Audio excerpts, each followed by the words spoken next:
This was supposed to be an article about hunting late-season prairie chickens. Problem is, there weren't any. Well, technically, that's not true. There were chickens, flushing 400 yards out, sitting in trees, perching on telephone wires, but none in the bird bag. In fact, only one presented itself to my gun barrel. Scene 1. A late-model GMC Suburban sits center stage. In the near background, a shelter belt runs perpendicular to the road and likely holds pheasants. At stage left, just in front of the driver's side fender, stands a 4-foot-tall pine tree. A prairie chicken sits atop it. Inside the Suburban, windows steam up from 3 bulky hunters and 3 over-anxious dogs. Girl in the back seat scrambles frantically, trying to climb over an 85-pound German wire-haired pointer while groping behind the seat for her shotgun and shells as Guy 1 and Guy 2 give advice from the front seat. Give me my gun. Where's my vest? I need some shells. Don't anyone move? I can get him. Just be quiet. Move this dog. My leg's caught under the seat. Go out the right door and sneak around behind the truck. Go out the left door and be ready to shoot. Hurry up. Wait till he flushes. What do you think, I'm gonna shoot him out of the tree? Just because I'm stepping out of the truck 6 feet from the bird doesn't mean I'm road hunting. Hurry up. It's gonna fly any second. Quiet, quiet, I'm getting there. Don't let the dogs out. Sound of a truck door opening, then clicking shut. 2 shots ring out. Silence. The stage lights fade, accompanied by an audible sigh. This obsession with bagging a prairie chicken started 3 years earlier when the young German Shorthair's first trip to South Dakota revealed the error in his breeding. Despite a lineage of generation after generation of Maine grouse dogs, this one popped out with the DNA imprint of Chicken Finder. Released on the prairie, he instantly modified his deep woods bird hunting style, loping in wide sweeps with his nose alternating between the ground and the air until he zeroed in on a track. Then, a magnificent point. The bird held tight. The dog held tight. With a steady gait towards the bird and minutes to spare, the girl flushed the bird. A swing and 2 misses. Naturally, the guide then pointed out that rarely do the chickens hold that tight in late November, and rarely do dogs get such solid pointing opportunities that time of year, and, just to ice the cake, that it was the biggest, most beautiful prairie chicken he'd ever seen. The second trip brought too much wind and only sharp-tails for prairie grouse fare. Hence, the third time was due to be the charm. As the gods of hunting love to remind us, however, things are never what you expect. But there's always a story to tell. Scene 2. Girl and Guy 1 in a nicely appointed room inside the lodge. Duffel bags slouch open on the floor, clothes and gear spilled around. 3 German pointing dogs are curled up on the bed, watching curiously while the 2 hunters root about, flinging soggy socks atop the empty dog crates, mumbling under their breath. 4 different internet weather sites 2 days ago said nothing about a blizzard. Nothing about 6 to 12 inches of snow. Nothing about 50-mile-an-hour winds. Zip. Had I known, I'd have brought insulated boots. Where's my wool cap? Didn't I bring my wool cap? Have you seen my wool cap? I don't know. Look in your field bag. Shoot. I wonder how many pairs of gloves I can wear and still fit my finger in the trigger. What about my nose? Would a minus 14 degrees wind chill frostbite my nose? Where are the dark lenses for my shooting glasses? I'll go snowblind out there. I don't know. Look in your field bag. Where's my extra neck gaiter? I could cover my neck and my ears and half my nose with it.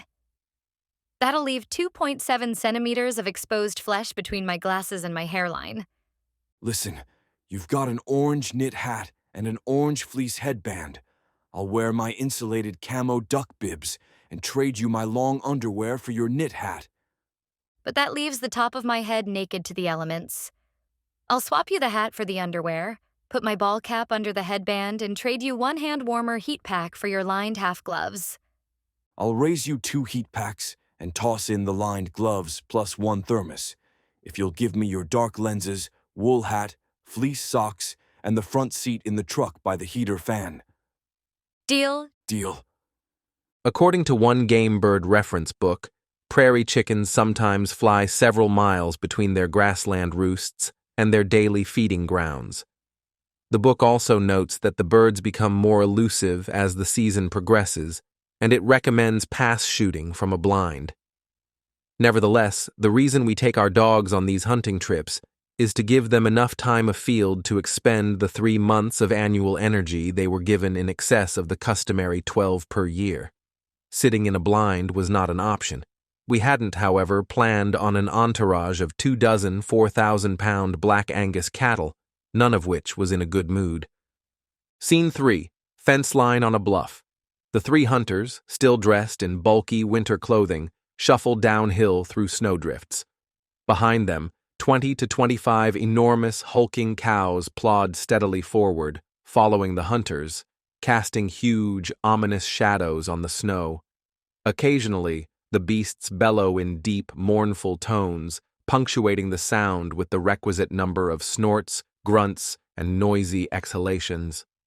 Constantly looking back over her shoulder, cursing her slow progress down the draw. I'm not used to cows. They are big. Big. Why are they following us? They want cake. They want cake? They're hungry. They think we're bringing food. They follow the ranch owner around like puppies. Are there any documented cases of a human being flattened by a beef Zamboni? Chuckling, because it's not his beloved bird dog in front of the cattle. You know, I've read that Angus are more aggressive than Herefords. Maybe they want to eat the dog. They're vegetarians. Huffing and puffing up a steep, snowy embankment, mumbling under her breath. Great. So now I'm supposed to pack tofu in my bird vest. The cattle close in, looming above the hunters. Instead of a fade to black, the stage is engulfed in a whiteout of snow. A point beeper sounds in the distance, followed by the cackle of a rooster pheasant. And one last long moo! It must be agreed that the prairie chicken is one of the weirdest-looking game birds out there. Maybe not as punk as a sage grousetail, but neck feathers that shoot up like a pair of donkey ears are hard to beat. Compared to a steady visual diet of sleek, ruffed grouse and charming woodcock, a bird with a striped body and garish yellow gular sacks hanging like a buffed pair of saddlebags on either side of its face really grabs the imagination. I've wanted to hunt them, successfully, since I first saw a photo. Nevertheless, the final truth is that prairie chickens are rarely the target of hunters nearing year's end. In fact, most late-season prairie bird hunters pursue other species, sharptails and pheasants, merely hoping to find chickens along the way. Scene 4. A dry lake bed, ringed by an earthen dam. In one corner, a gnarled tree and several blowdowns provide extra cover for the resident pheasants who feed in the brushy mixture of bushes and grasses at the bottom. On top of the dam, facing the tree, a sleek German shorthair holds point, eyes riveted, nostrils quivering with scent. 3 hunters move toward him as quickly as their heavy clothes and gear allow. Point. Hurry up. Your dog thinks he's an English pointer at a championship field trial. Think you might ask him to point a little closer one of these days? Uh-oh. Darn. Look at them go. At this moment, pheasant after pheasant flushes out from the side of the dam just below, where the shorthair is locked up, roosters cackling, heckling might be more like it, as they rise. There's got to be 20 or 30 birds there. This spot always holds birds. Might have been nice if we could have gotten close enough to at least take a shot. But look, he's still on point. There may be more in there. They approach the dog who hasn't moved a muscle. Studying the steep drop below the dog, the girl carefully slips 1 foot forward to initiate a flush. Sure enough, the brush parts in a whir.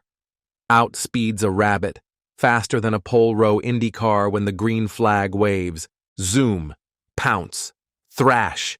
The dog nails the rabbit, screeching while grappling for the e-collar transmitter, fumbling as triple-layered gloves jab at the buttons. Whoa, rabbit bad. Zap, Whoa. zap. No, Cottontail held limp in his jaws, the very proud Shorthair, with his fur still sizzling from the pulse of the e-collar, trots back to the girl, trophy in check, or cheek, to be more precise, delivering it to hand. As the stage lights dim, Guy 1 doubles over, laughing, while Guy 2 hangs the rabbit in the tree for the hawks, and the girl praises her not-so-noble bird dog for the fine retrieve. The trip turned out fine.